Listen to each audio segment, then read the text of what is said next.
Lorsque devant l'agneau s'ouvrira le grand livre où sont inscrits les noms des coupables absous, dans le ciel pour jamais, nous aurons droit de vivre sous le regard de Dieu. Le repos sera doux. Nous serons tous assis à la table du Maître, jouissant du bonheur des âmes et de l'époux. Comme il nous a promu, nous pourrons le connaître sous le regard de Dieu. L'amour sera bien doux. Serez-vous avec nous au divin rendez-vous? Serez-vous avec nous au divin rendez-vous?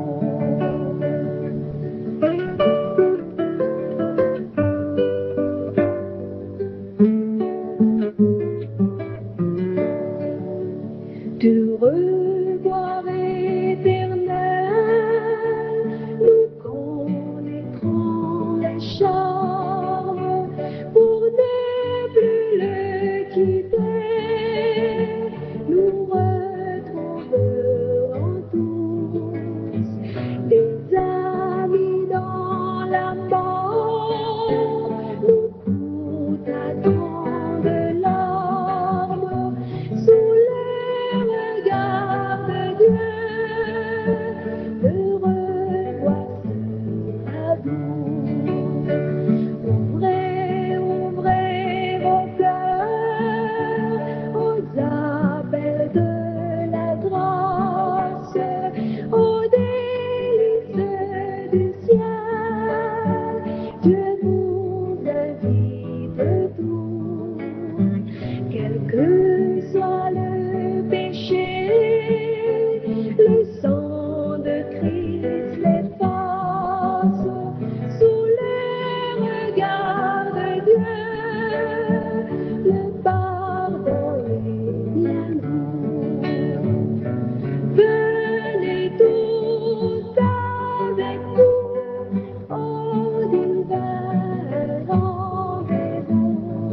Venez tous avec nous au divin rendez-vous.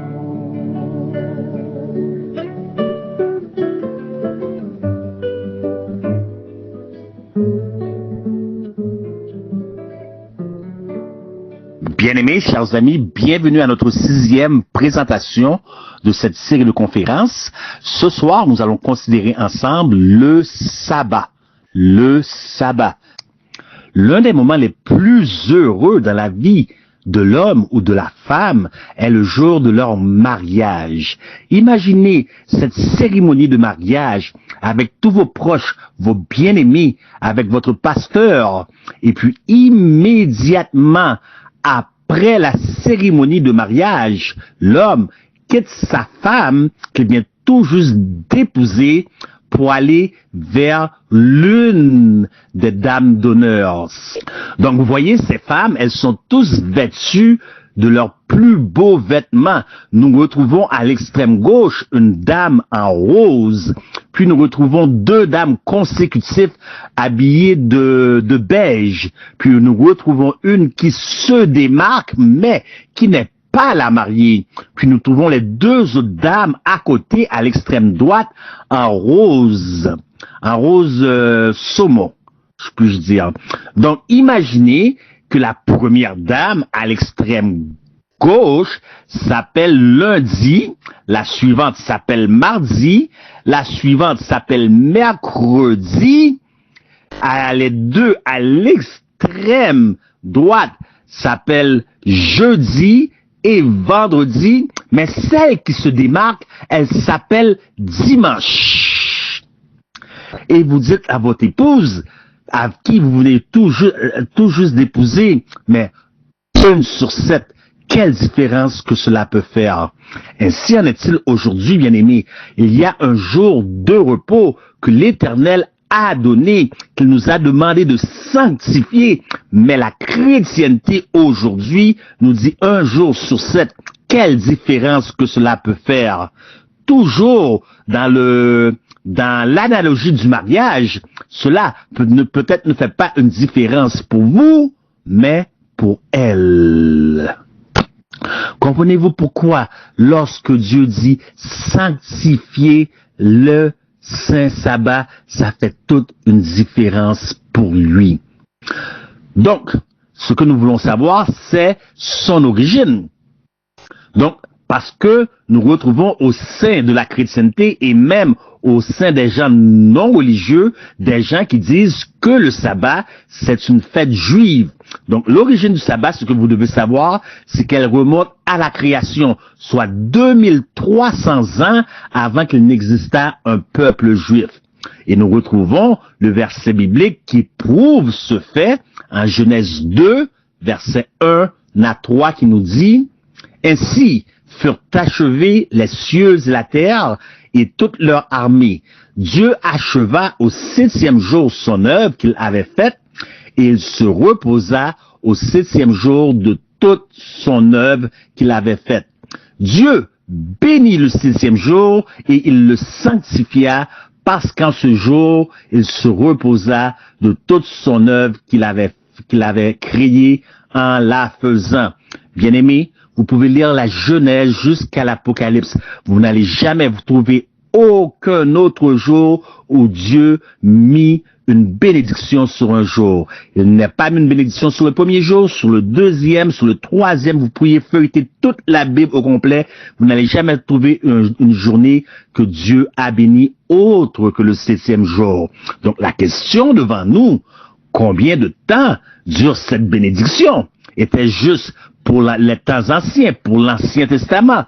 Voyons voir ce que nous dit la parole de Dieu en 1 Chroniques 17, verset 27.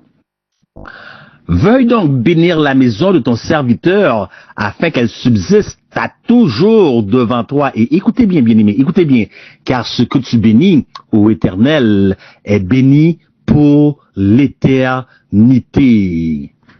Donc, c'est pour cela que nous retrouvons en plein cœur du décalogue, en plein cœur des commandements de Dieu, cette loi qui se trouve en Exode 20, versets 8 à 11, qui nous dit, « Souviens-toi du jour du repos. » Bien-aimés, remarquez bien comment commence ce commandement. « Souviens-toi. » N'est-ce pas étrange que le seul commandement qui débute par « Souviens-toi » est celui que le monde entier a oublié.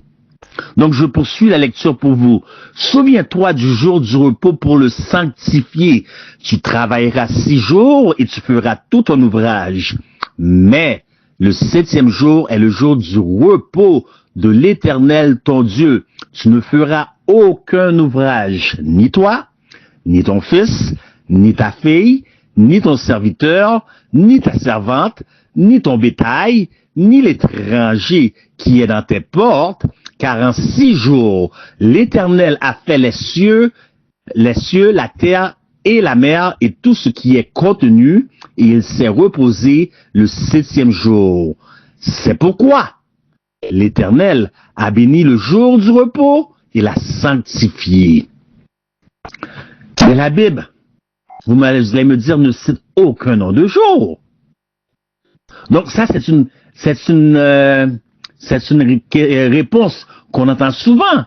La Bible ne cite aucun nom de jour. Donc allons valider ce que nous dit la parole de Dieu Donc, parce que c'est vrai, il n'est pas écrit lundi, mardi, mercredi, il n'est pas écrit, le nom des jours n'est pas écrit dans la Bible. Ça, c'est vrai. Mais allons considérer, parce que la Bible parle de premier jour, deuxième, troisième, quatrième, cinquième, sixième et septième. Donc, allons vérifier. Luc 23, versets 54 à 56.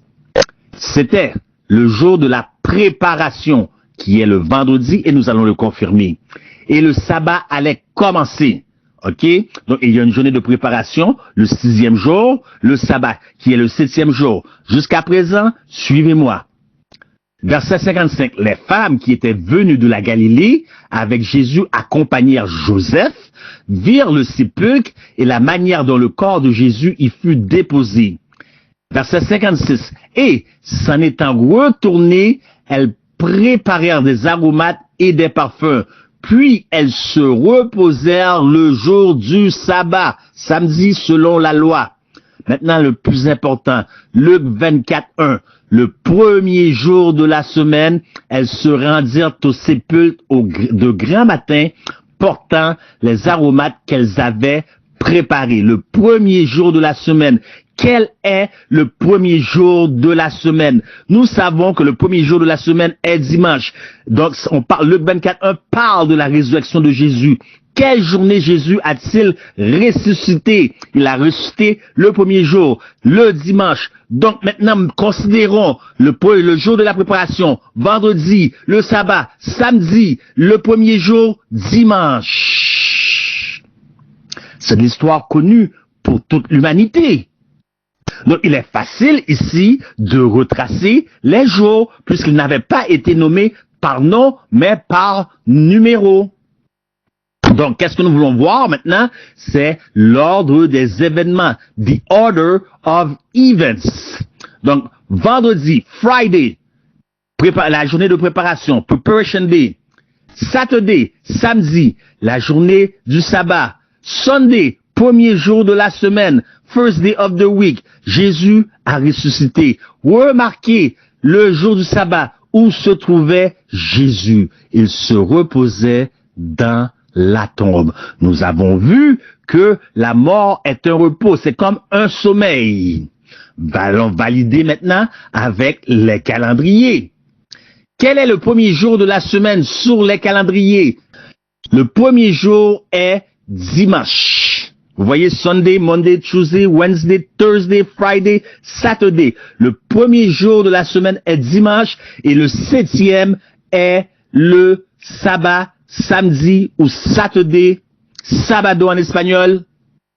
Donc, nous n'avons aucune excuse. Mais voilà, mais cependant, il y a toujours un groupe de gens qui vont trouver des arguments. Donc, puisque la Genèse, lorsque vous lisez la Genèse, il est écrit à partir pour le 4e jour, lorsque Dieu créa les astres, les grands astres dans les cieux, il dit cela sera un signe pour connaître les temps, n'est-ce pas? Parce que dans ce temps-là, il n'avait pas de calendrier. Ce sera un signe pour connaître les temps. Donc, le premier jour, first day, Dieu créa les cieux et la terre, n'est-ce pas? OK? Le deuxième jour, il créa les espaces. Le troisième jour, il créa l'eau, la terre et les plantes. Le 4e jour, il créa le soleil, les étoiles et la lune. Donc, si le soleil, les étoiles et la lune sont des signes pour démarquer les temps, alors Dieu ne s'est pas reposé le 7e jour, mais le 11e. Est-ce que vous comprenez? Lorsque vous choisissez un autre jour que Dieu a donné, vous vous reposez dans votre propre jour et non dans le jour du repos de l'Éternel. Puisque oui, en effet, Dieu a donné les grands astres lumineux pour comme signe de démarcation des temps. Mais avant qu'il créait les grands astres lumineux, il y avait déjà un jour 1. Et les grands astres lumineux furent créés le 4e jour. Est-ce que vous voyez toutes les excuses que les gens donnent? Mais pourquoi donnent-ils ces excuses-là? Donc, Maintenant, vous devez savoir que beaucoup de gens disent que le sabbat a été aboli. Nous avons vu, lorsque nous avons considéré la loi de l'Éternel, que le sabbat n'est pas aboli.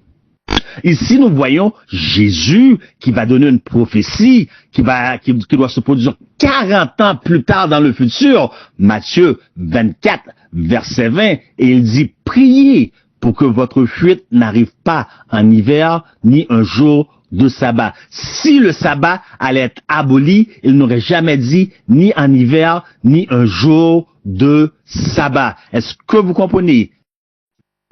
Donc, d'autres personnes vont dire que nous observons le premier jour de la semaine en mémoire de la résurrection de Christ. Mais Christ a-t-il changé le jour et donné un mémorial en mémoire de sa résurrection? Christ a bel et bien donné un mémorial en honneur de sa résurrection, mais ce ne fut pas un changement de 2 jours du samedi au dimanche. Allons voir ce que la Bible a à nous dire à ce sujet. Romains 6, versets 3 à 5. Romans 6, verse 3 to 5. Ignorez-vous que nous tous qui avons été baptisés en Jésus-Christ, c'est en sa mort que nous avons été baptisés. Nous avons donc été ensevelis avec lui par le baptême en sa mort, afin que, comme Christ est ressuscité des morts par la gloire du Père, de même, nous aussi, nous marchions en nouveauté de vie. Verset 5. En effet, si nous sommes devenus une même plante avec lui par la conformité à sa mort, nous le serons aussi par la conformité à sa résurrection. En d'autres mots, le mémorial de la résurrection que Christ a laissé, c'est le baptême. Donc, on vous plonge dans l'eau. Lorsque le pasteur vous met dans ce tombeau liquide, vous mourrez. Et lorsqu'il vous relève des eaux, vous ressuscitez en nouveauté de vie. D'autres vont parler du premier jour, tandis que Paul était là pour rompre le pain. Mais que nous dit la parole de l'Éternel et que veut dire exactement ce texte? Acte 20, verset 7. Acts 20, verse 7. Le premier jour de la semaine, nous étions réunis pour rompre le pain. Ah, tu vois, il y avait un service de communion. Non, c'est pas un service de communion, puisque souvent je me ramasse avec des copains et nous allons casser la croûte. En d'autres mots, rompre le pain. Est-ce que c'est un service de communion? Non. Et même si c'était pas une question de langage culturel, comme casser la croûte, rompre le pain ne signifie pas une communion. Donc, pour être sûr de ce que nous disons, nous devons continuer la lecture. Le premier jour de la semaine, nous étions réunis pour rompre le pain. Paul, qui devait partir le lendemain, s'entretenait avec les disciples et il prolongea son discours jusqu'à minuit. Service religieux? C'était un service religieux? C'était une communion par rapport à un service religieux?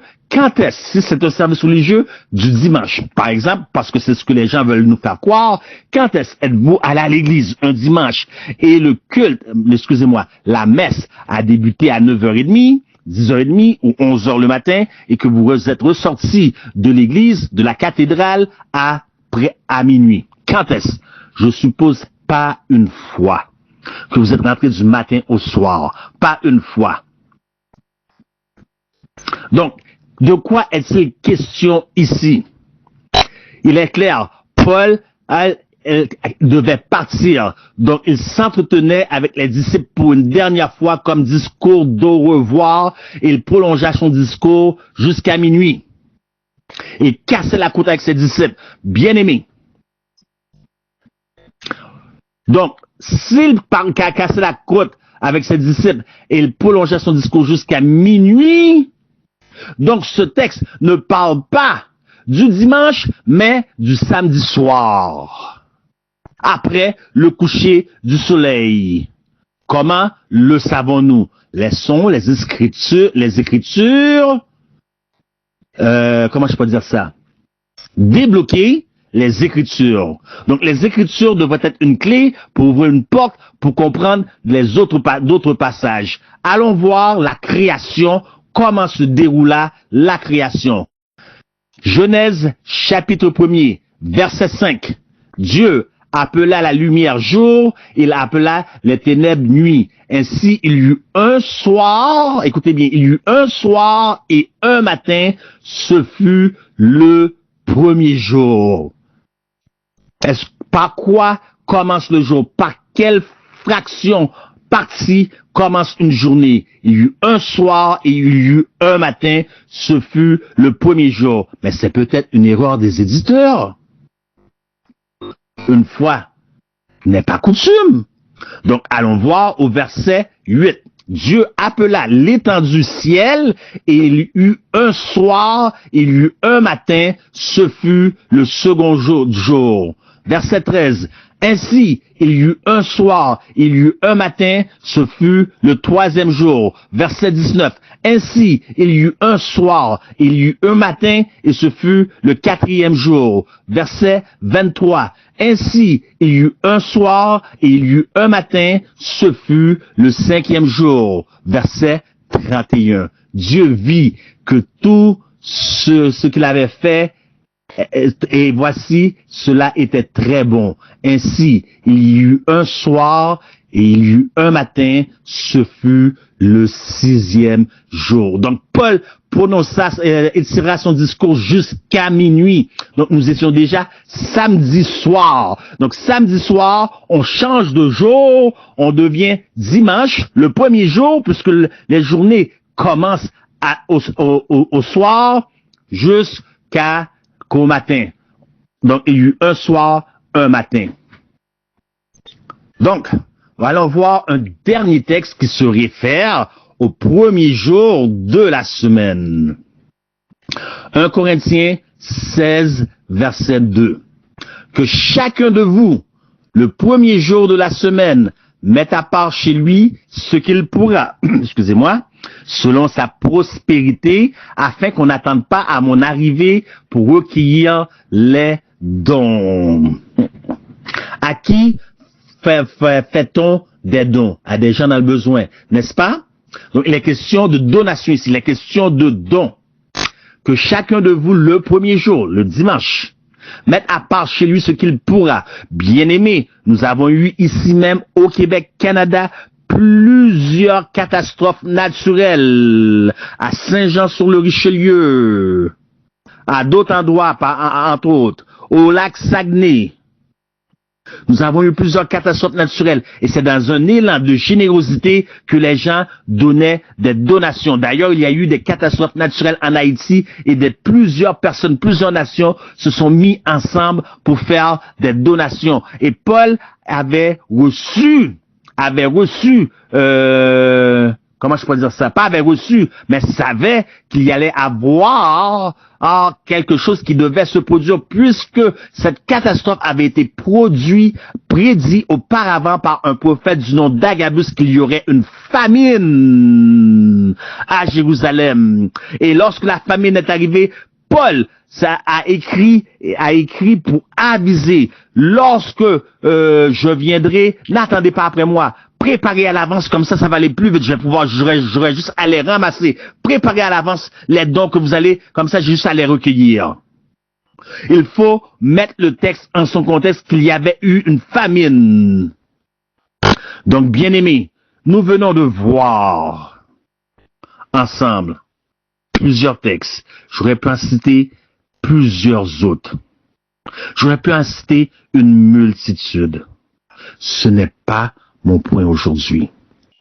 Mon point aujourd'hui, si l'Éternel a donné un jour, et que dans ce jour, on retrouve son nom.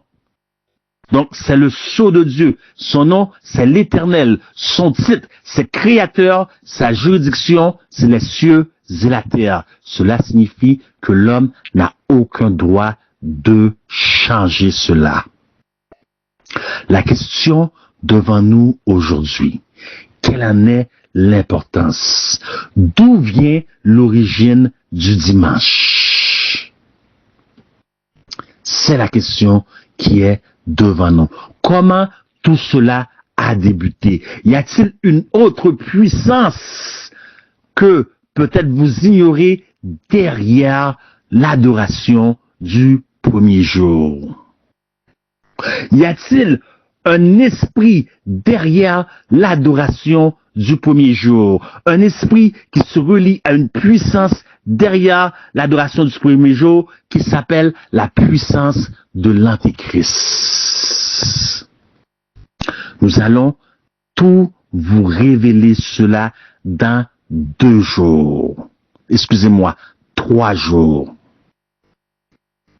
Donc, je vous demande de rester avec nous. Ne manquez aucune des autres présentations puisque ça va se corder de jour en jour. Ne manquez pas. Nous allons voir quelle est cette puissance. D'où vient l'adoration du dimanche. Comment elle a fait son entrée dans la chrétienté et qu'elle a la puissance à l'œuvre qui la contrôle et qui l'a mis sur pied mais qui amène toute l'humanité à adorer le premier jour par leur ignorance. Ne manquez pas, soyez présents, c'est un rendez-vous, nous nous voyons dans 3 jours pour cette présentation, car demain et après-demain, nous allons avoir 2 autres présentations extrêmement chocs. Que Dieu vous bénisse. Son œuvre expiatoire autour de son trône avec nous lui rendrons nos vœux. Oh, quel parfait bonheur, quel bonheur, quel bonheur. Oh, quel parfait bonheur après tant de labeur.